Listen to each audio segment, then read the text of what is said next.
Financial institutions over the last couple of decades have really become technical institutions.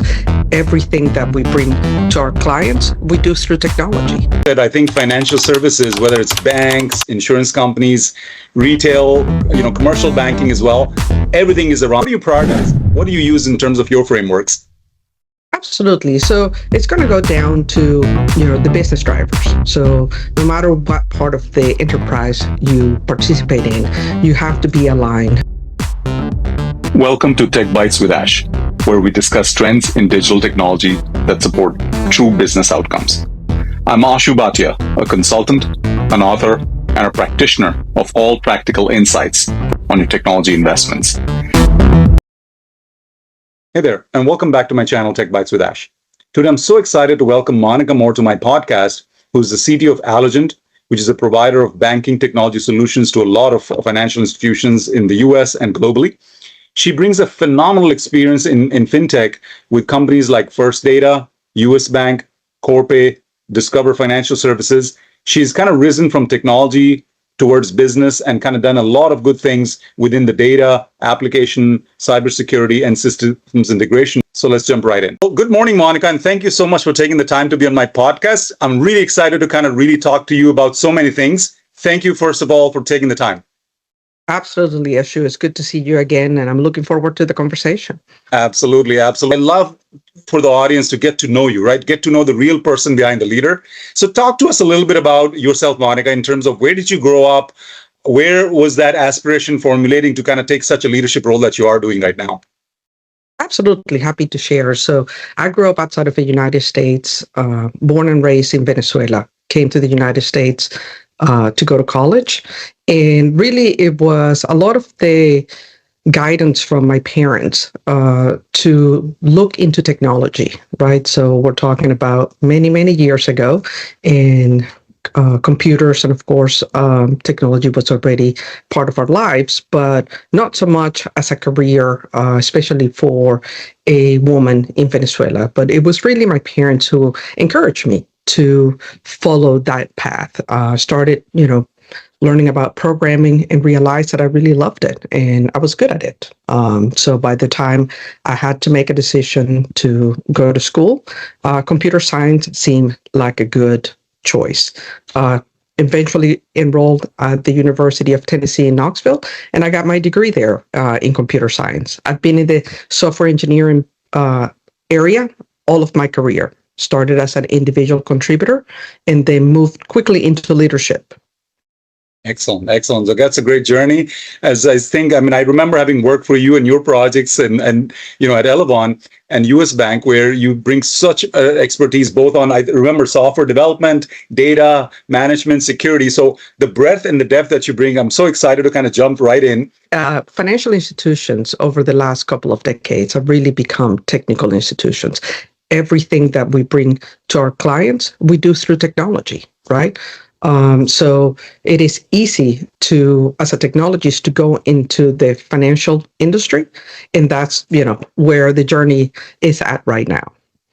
Absolutely. And as you said, I think financial services, whether it's banks, insurance companies, retail, commercial banking as well, everything is around technology these days. Whatever you do with consumers, your systems backend. So, you're definitely in the hub and in the chaos, for lack of better words, if you will, in some places, because there's so much happening, right? And that's what brings me right to the question, right? So first of all, congratulations on your new role as CTO at Alogent.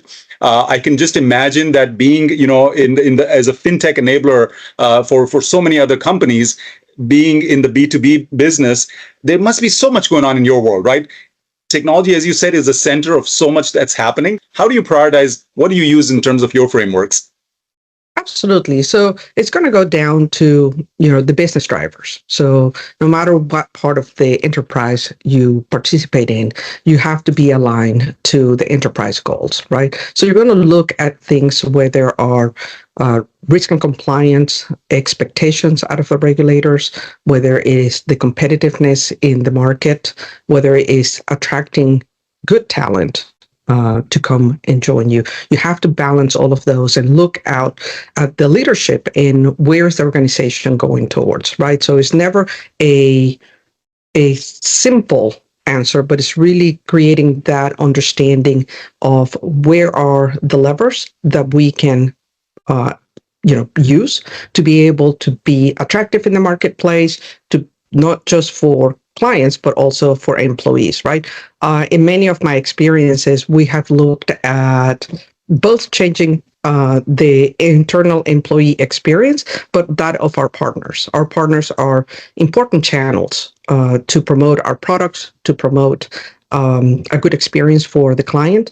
So making sure that those partners are willing to work with you or are eager to work with you is also another area that you have to look at. Ultimately, I think risk and compliance, security against vulnerabilities, is a big driver for financial institutions. It's not something that is secondary. In my opinion, it needs to become a competitive advantage, right? So if you have a system that easily complies and it is secure for the individuals that trust you with their information and their money, it is something you can use to promote and sell better in the marketplace, and not look at it as something that drags you down, but something that really makes you a better offer in the marketplace. Absolutely. There's a lot to unpack there. As you said, Monica, that end of the day, you're in the business of trust where people are putting the money, they're transferring those assets. But one thing that you mentioned, right, because it's such a regulated industry, so risk and compliance is so important. There's always things around security that you do. That's the billion-dollar question, right? Like, you have so many stakeholders, as you just mentioned, right? You have the employee experience, you have partners, channels, and you're always designing systems and products around what those stakeholders need. It sounds like the job of a CTO is more like alignment rather than just pure technology. Absolutely. So you have to look at what is the value that you're bringing from, I would say, 3 different areas. Actually, I would add 4, but we'll start with 3, right? So first is, what obligations do you have to your clients, to your enterprise? Those are, to me, fundamental. You are there to fill a role, and you have obligations that you have to meet. Then you have to look at what threats are out there that can appear that you need to anticipate and build guards against it, right? And then the third one that I would say is, how do you create new opportunities, right? So how do you build solutions that create a new art of the possible for the enterprise? And last, I would say, it has to be uncommon. If it is common, then everybody has it, right? So you have to put something forth that is uncommon. So as a CTO, you're looking to say, how do I utilize technology to make our enterprise more valuable in the marketplace by meeting those 3 things, and then making sure that you're not doing like everybody else. Right, so, yeah, I would say, I would agree with you. It's a bit of an orchestration, but it's really a collaboration is how I would describe it. As I come into enterprises, I look for those partnerships, whether it is with our sales organization, our operations organization, our product. Of course, product and technology are always linked by the hip. And ultimately, our stakeholders are our clients to say, how do we produce a offer that is valuable? That's a pretty big task, as you said, orchestrating and collaborating and making everyone kind of row the boat in the same direction. And then you mentioned something that's very interesting. You got to try to create something that's uncommon, which means you're trying to differentiate some experience for your consumers, because frankly, a lot of people talk, at least of retail banking and some other products, as very commodity. So that mindset is something I would love to kind of unpack, because as a CTO in a fintech firm, right? I'm sure you always have to balance like incremental transformation to sometimes greenfield thinking. And they say, right, legacy systems just don't run banks, they say, right? They sometimes run the thinking too. So as a role of a CTO, the potential of art of the possible of future technologies, but you have to keep a bifocal vision on what's going on today. How do you kind of balance both those roles and help your stakeholders to kind of conduct that journey? Yeah, so I think that this is one of the greatest advantages of fintechs, right? We are in the market to help those financial institutions meet their goals and compete in the marketplace, right? We don't necessarily have the similar or to the same level of a regulatory demand as a bank or a credit union would have, right? So it is good for us to be in the market as a lever that they can utilize to be able to achieve those goals through us, right? And even when I was on the banking side, we relied in so many fintechs and partners to be able to enhance our offer in that way. So you no longer have to look and say, oh, I have this legacy platform. Do I go greenfield or do I, modernize in place? Do I lift and shift? You have to look at the ecosystem of companies that are there and try to find that great blend, right, to build your offer utilizing best in class, right? And that's where fintechs are really making a difference in our space. We can invest, if you will, in creating new capabilities. We, of course, go through the same thinking about, do we modernize in place? Do we create something new? And we take those choices as appropriate. Most recently, Alogent, we created a brand new platform for our payment processing. And it's doing really well. And we took that in the context of being able to be flexible, to be fully integrated with an open API architecture. But this unified platform allows us to provide that service to large financial institutions, as well as small community banks and credit unions, all through one platform hosted by us in our cloud, and taking that burden away from the financial institutions. When you use this term, right, ecosystem, for companies like yourself that are enabling the right consumer experience, you need to know how to stitch together some of that, and the platform kind of affords that. With that, I would love to kind of get an example or two, Monica, around, you mentioned especially community banks or credit unions, some of the smaller banks also use some of the power of technology. Yes, I think the credit unions and the community banks find themselves in a very similar competitive landscape as the larger banks, potentially with less resources to meet that demand, but still the need is there. And so again, companies like Alogent, we are able to provide solutions where those organizations don't necessarily have to have a large staff of technology professionals to meet those needs. That's a pretty big ask, right? So looking at partners, not just fintechs, but also service partners, right, that can build expertise. You see this often. I experienced it even in the financial institutions where I worked, where we had to modernize legacy platforms running on mainframes, that we were able to reach to service providers who have experienced that at another financial institution and really take their learnings forth with us to say, let's not make those mistakes, right? Now, going back to technology, technology is changing, or continues to change quickly, I should say. Of course. And we are seeing more and more opportunities to be able to utilize the power of something like artificial intelligence to really make a difference for our customers. Alogent, relatively speaking, we are a nimble organization as well. So we experience, some of those challenges to say, how do we compete in the marketplace? And it's really leveraging good architectures, good modernized technologies, and the power of AI to be able to stay in front of the competition.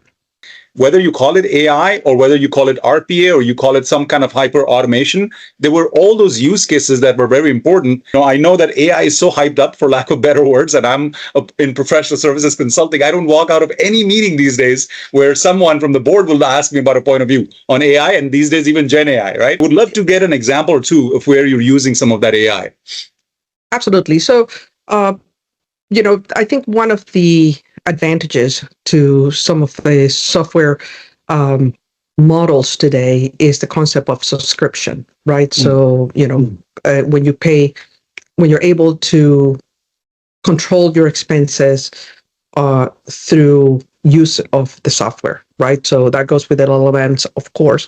And so that allows an organization to really do proof of concepts and test out their theories to say, if I include this AI capability, would I see results, right? And so we lower the risk by doing so. So yeah, so just like many companies, we are looking to insert AI into our products. We recently launched a AI capability inside of our enterprise information management products at the beginning of 2025, and we did that inside of 6 months, right? And really leverage the ecosystem of our customer base to ask them, for feedback on features, capabilities, and use cases for those capabilities. So we, of course, are looking at that. We look at using artificial intelligence in fraud detection as well inside of our payments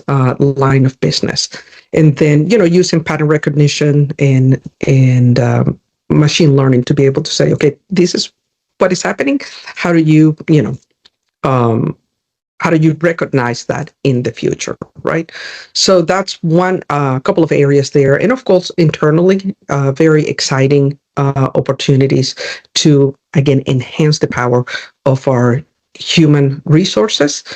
We are looking at all departments to be quite honest, whether it's technology, operations, support, our legal department, our product department. We're all experimenting and learning how to use AI to make our products more competitive. That's phenomenal. That's phenomenal. I love hearing that, because I know a lot of companies have started to say that, it's one of those things where you talk about the cobbler's children need shoes too. What it means is you need to be using some of the things that you're providing your end consumers, because that's how you create the right learning experience from people who are doing, from people who might leverage, and the people in the top who need to know how to be data fluent and AI fluent. Challenges around, something as simple as technology obsolescence that we have to mitigate over the next, 2 to 3 years. And we are already, approaching that with an AI mindset, right? Back in my banking days, we would have to depend on a business analyst to try to figure out and reverse engineer software that was written, 15 years ago. We can do a lot of this now with AI and really reducing our effort to get to new probably by 20% or so. So that's pretty big for us. Yeah. One of the things you mentioned that I would love to unpack a little bit, rolled out something so quickly in 6 months with all the features, with bringing all of those people together. Product management is so complicated, especially with your portfolio products. And then behind each bit of that Rubik's Cube, there's enterprise architects, business architects, end users. But to come up with a product that's just not compliant, but scalable as well, right? And what are some of the magic tricks or pixie dust that you might have that the audience can leverage from? Yeah, great question. I really love that question, because it's something that we are practicing right now at Alogent, right? So we put a new framework in place. We call it Alogent Ways of Working, and it is fundamentally based on the Agile methodology. And so the goal there is what you just described. How do you get that to that place? And we're doing it in partnership with our product organization, our solutions architects, and our engineering leads, and really putting a space in a set of ceremonies, if you will, that we follow to make sure that when we're building things, we're building it with a good understanding of a goal. I love to share an example to say, you can look at a smartphone today and everything that it does, right? We could equate it to a phone set, from the, 30 years ago, a pager, a camera, a personal assistant, et cetera, right? And if the vision had not been there from the beginning to say, it's not all of these things integrated, it's something new, right? I'm not sure that we would be where we are today. And that is what I guide my peers and my staff to do, is to say, through this framework, we need to be able to have that vision of what the smartphone was, and not just a piece by piece. We deliver software and features in an iterative manner, but our vision has to be bold from the beginning and has to be understood by all. something that you mentioned, right? The vision has to be bold. And that takes a lot of courage, right? That frankly, I think as someone said one time, real transformation is not about just changing or putting systems and thinking of the new. It's about really having the courage to challenge assumptions, right? And I'm sure that's something that you partake in all your C-suite as well. Talk to us a little bit about how do you do that? Yes, absolutely. So I would say, Ashu, where I'm going to focus on that is language, right? So we share our ideas through language. So having clear communication, having consistent communication to be able to impact those around the table with you is fundamental. The knowledge that we have, of course, is very important. The roles that we play are necessary. But what is most critical there is to have a good narrative that represents your idea easily and with clarity to all the parties, right? So often I see it's like, well, I don't know technology. That's you guys' problem. It's like, no, come to the table. I will explain it to you in a way that you can appreciate it, you can understand it, and you can bring to me the market that perhaps I'm not clear about, right? I may not understand all the threats that we have in the market. I might not see all of the opportunities. As a CTO, I am trying to create the best engineering organization, the best quality product in the market. I count on my other C-suite peers to bring their area of expertise to the table, but we do that through language. So it is very important as we go through our careers to find ways to communicate with clarity in a powerful way. I was talking to a business executive recently. He said, the business tends to read a lot of technology these days, frankly, right? We wake up in the morning, there's always some news about either AI or some cloud or some Gen AI. So they're learning a little bit of that lingo. But for the technologists to learn some of that lingo or language on the business side, right? In financial service, whether it's, as you said, fraud detection, AML, KYC, servicing, what do these things mean? What does a process and systems entail? Once you've got that language, I think, to your point, building the right narrative that communicates the idea and shows the power of that idea is going to be the real skill set. You coach upcoming leaders. You're working with women in fintech, and I would love to get some coaching from you when you're kind of participating in this high tech or high stakes environments. What kind of would you give the young leaders that are aspiring for a role like yourself? A great question. So I would say it takes planning, right? So it's not luck. I would not even say is being in the right place at the right time. It takes planning, it takes crafting, and it takes risk, right? Have a vision, just like we talked about a product. Have a vision of where you see yourself. What is the product that you are in the marketplace? And make moves to get there, right? It's not always going to be smooth. It's not always going to be pleasant, but it is going to be your journey that you're driving, right? And feel free to iterate. Like, I thought I was going to like this, but I now know I don't like it, right? Bumps on the road are experiences. Take them as such, right? If you, I have switched not only companies, but I've switched verticals through my career, and every once in a while I come across a former coworker who would ask me, "Do you regret leaving?" And I never can say that I do, because every experience, even though every transaction has not been smooth, every experience has been valuable, right? So it is a plan, and you have to put that plan in place inside of two other plans that you have to make, which is your personal plan. It has to be in alignment with your family or the person that you are, and it has to be in alignment with your financial ambition. So 3 ambitions there: your professional ambition, your personal ambition, and then your financial ambition. 3 plans, they all have to be in agreement with each other. This is great advice, Monica, because I think you've netted it out saying that you've got to have a vision for your own self, your product, and have the plans and break them out so that you can track the journey and the trajectory as needed, and sometimes recalibrate, as you said. So that's phenomenal.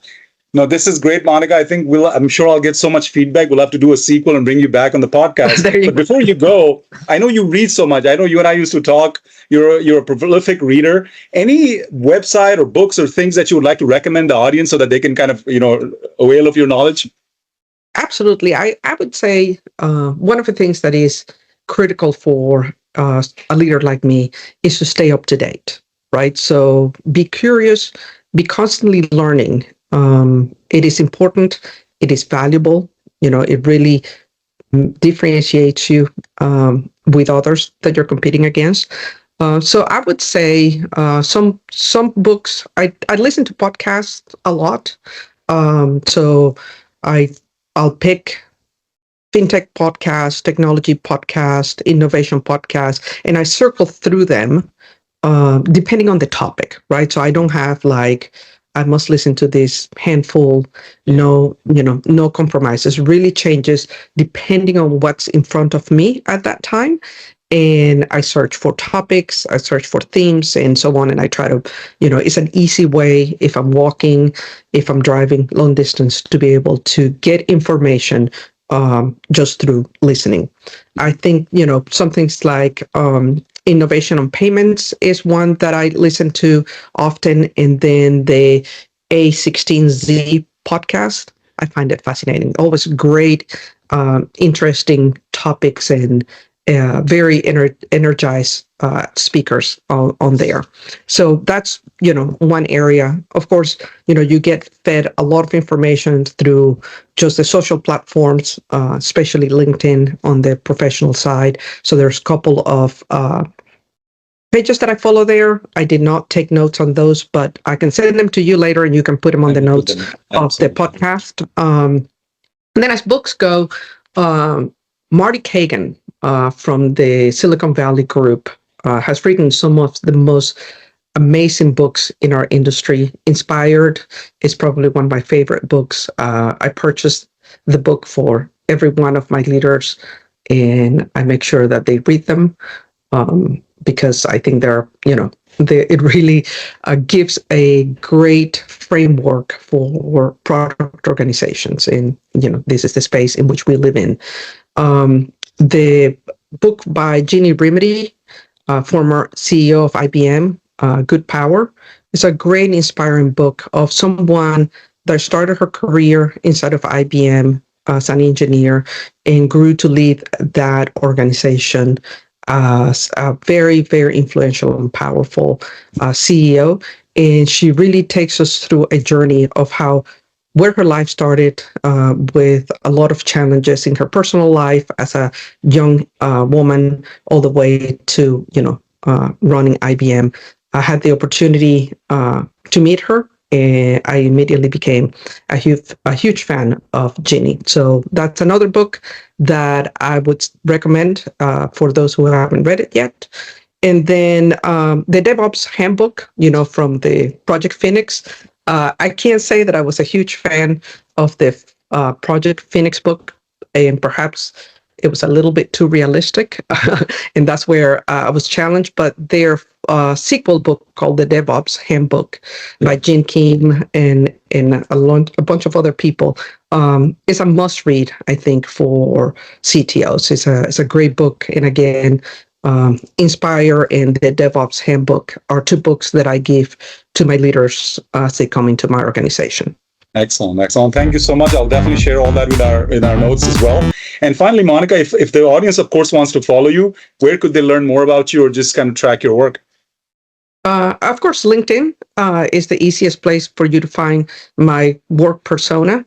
I've been lately writing a few articles that get published at our website and our social media at alogent.com, or follow Alogent on LinkedIn, and you can see some of our conversations there, many that are overlapping with our conversation today. But thank you so much for your time and all these nuggets of wisdom. Wonderful. Great to see you. Thank you for inviting me.